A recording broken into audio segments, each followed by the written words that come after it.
A serviceman of the Artsakh Defense Army has died Sunday at around 9 p.m. Vanik Gevorgyan died in a military unit and under still completely undetermined circumstances, but according to preliminary theory, he committed suicide. An investigation is underway to find out the details of the incident. Armenia's Prime Minister Nikol Pashinyan will soon head to Moscow and meet with Russian President Vladimir Putin. Pashinyan said this during a Facebook live stream on Sunday evening. Russian Foreign Minister Sergey Lavrov said that during the meeting, it will be important for us to hear how the new Armenian leader himself assesses the prospects for the development of the situation in his country. Of course, we cannot be completely indifferent to how Armenia's obligations to the collective security treaty organization look like in this situation. Lavrov also said Moscow was concerned that the situation in Armenia is still boiling, but added that this is the country's domestic affair. He added that the events that took place 10 years ago are now being investigated and arrests are taking place. We believe that it is Armenia's domestic affair and would like these domestic affairs to remain based on the country's laws and constitution so that they can be resolved as soon as possible and Armenia can focus on creative tasks.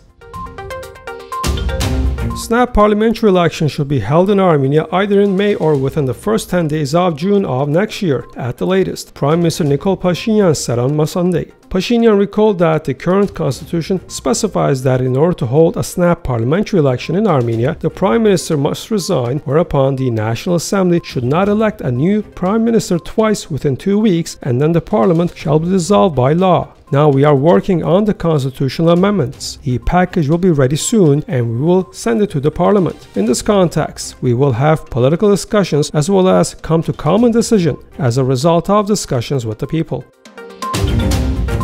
Japanese Foreign Minister Taro Kono, who has arrived in Armenia on an official visit on Monday, paid a visit to the Armenian Genocide Memorial in capital city Yerevan. He was accompanied by Armenian Deputy Foreign Minister Armen Papikyan and Japanese Ambassador Jun Yamada. Speaking during a joint briefing with Armenian Foreign Minister Zohrab Mnatsaganyan, Kono said Japan has always underscored the importance of having friendly relations with Armenia. He added that Japan decided to lift visa requirements to Armenian citizens.